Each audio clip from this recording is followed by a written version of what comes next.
Perkenalkan, saya Sri Murni, mahasiswa jurusan PAI semester 4C, dan video ini saya buat sebagai tugas UAS mata kuliah model-model pembelajaran. Di video ini, saya akan membahas salah satu model pembelajaran yang menurut saya paling berkesan selama semester ini, yaitu model pembelajaran berbasis proyek atau project based learning. Saya pilih model ini karena saya pernah benar-benar mempraktikkannya langsung. Jadi, saya bisa menjelaskan dari sisi konsep sekaligus dari sisi pengalaman saya.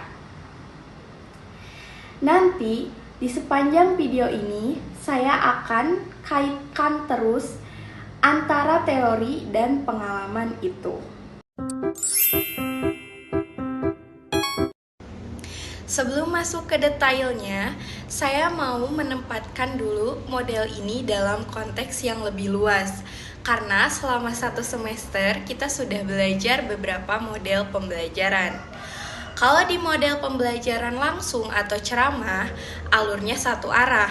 Pengajar menjelaskan, yang lain mendengarkan dan mencatat. Kalau di discovery learning, peserta didik diarahkan menemukan konsep sendiri lewat pertanyaan-pertanyaan pancingan, tapi biasanya dalam lingkup materi yang terbatas. Nah, di pembelajaran berbasis proyek ini, levelnya lebih jauh lagi. Bukan hanya menemukan konsep, tapi peserta didik benar-benar merancang dan mengeksekusi sebuah karya nyata dari awal sampai akhir, berangkat dari sebuah masalah yang relevan dengan kehidupan sehari-hari. Secara konsep, pembelajaran berbasis proyek adalah model di mana peserta didik belajar melalui proses mengerjakan proyek nyata, bukan hanya menerima informasi secara pasif. Model ini berlandaskan pada teori konstruktivisme yang menyatakan bahwa pemahaman itu dibangun sendiri oleh individu melalui pengalaman langsung, bukan sekedar dipindahkan dari pengajar ke peserta didik. Peran pengajar di sini bergeser dari sumber informasi utama menjadi fasilitator yang mengarahkan proses belajar. Ini membedakan PBL dari model lain. Hasil belajarnya bukan hanya sekedar tahu, tapi bisa melakukan dan memahami mengapa. Ada beberapa ciri khas model ini, dan saya akan jelaskan sambil mengaitkan dengan pengalaman saya. Pertama, berangkat dari masalah nyata. Proyek yang saya rancang dulu berangkat dari masalah yang saya lihat sendiri. Banyak teman-teman jajan sembarangan, tinggi gula dan minyak. Dari situ muncul ide proyek membuat makanan sehat. Kedua, prosesnya bertahap, bukan sekali jadi. Ada tahap perencanaan eksekusi sampai evaluasi yang akan saya jelaskan lebih detail di segmen berikutnya. Ketiga, menghasilkan produk nyata yang bisa ditunjukkan, bukan sekedar laporan tertulis. Nah, keempat, melibatkan kerja tim sehingga melatih komunikasi dan pembagian peran antar kelompok.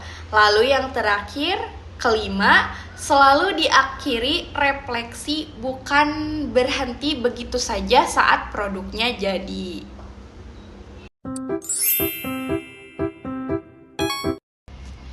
Sekarang saya akan jelaskan tahapan pembelajaran berbasis proyek.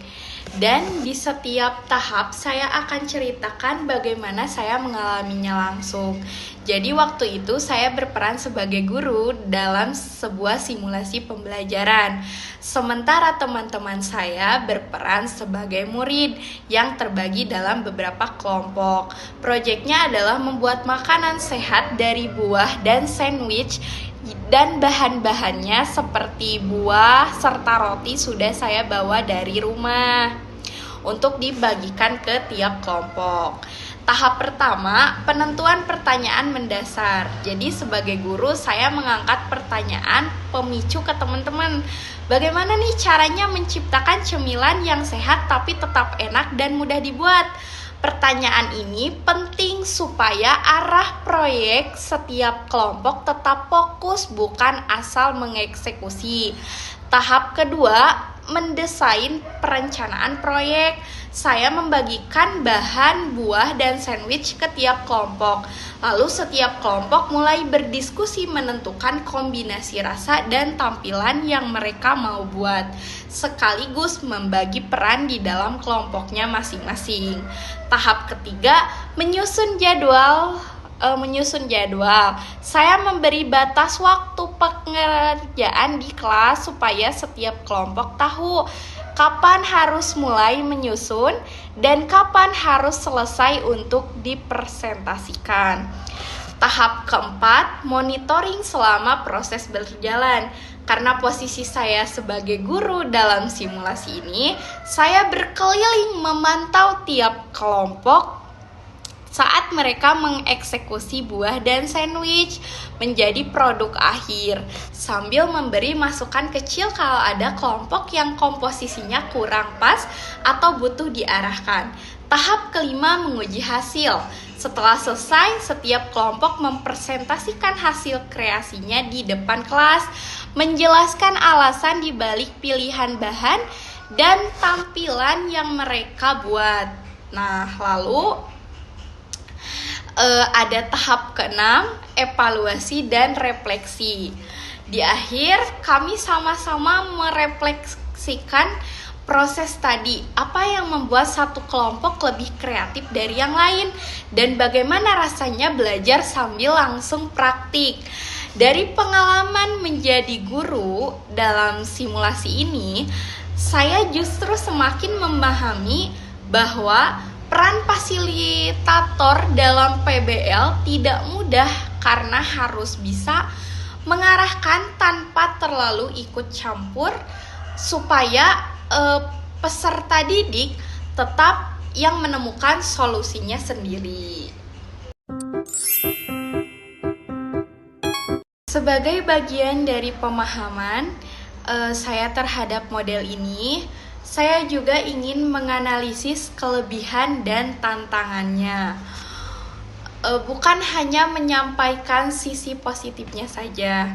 Dari sisi kelebihan, model ini memuat materi lebih melekat karena dialami langsung, melatih soft skill seperti kerjasama dan manajemen waktu, mendorong kreativitas karena peserta didik mencari solusi sendiri, dan lebih relevan dengan permasalahan nyata di sekitarnya. Namun, dari pengalaman saya, model ini juga punya tantangannya. Prosesnya membutuhkan persiapan bahan dan waktu yang matang.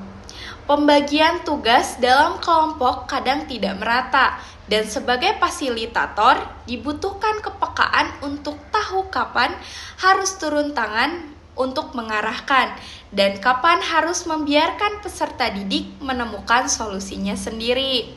Menurut saya, tantangan-tantangan ini justru menunjukkan bahwa model pembelajaran berbasis proyek menuntut kematangan perencanaan baik dari sisi fasilitator maupun pelaksana. Jadi, dari pembahasan dan pengalaman yang saya sampaikan, dapat disimpulkan bahwa pembelajaran berbasis proyek adalah model yang mendorong peserta didik belajar secara aktif melalui pengalaman nyata, bukan sekedar menerima informasi. Model ini menuntut perencanaan, eksekusi, hingga refleksi dari sebuah karya nyata, sehingga pemahaman yang didapat lebih mendalam dan lebih tahan lama. Bagi saya pribadi, pengalaman mempraktikkan model ini bahkan sampai merasakan sendiri posisi sebagai fasilitator lewat simulasi menjadi guru untuk proyek makanan sehat dari buah dan sandwich menjadi bukti nyata bahwa belajar melalui pengalaman langsung memberikan pemahaman yang jauh lebih kuat dibandingkan belajar secara pasif. Demikian presentasi saya mengenai model pembelajaran berbasis proyek. Terima kasih sudah menyimak. Mohon maaf apabila ada kekurangan. Wassalamualaikum warahmatullahi wabarakatuh.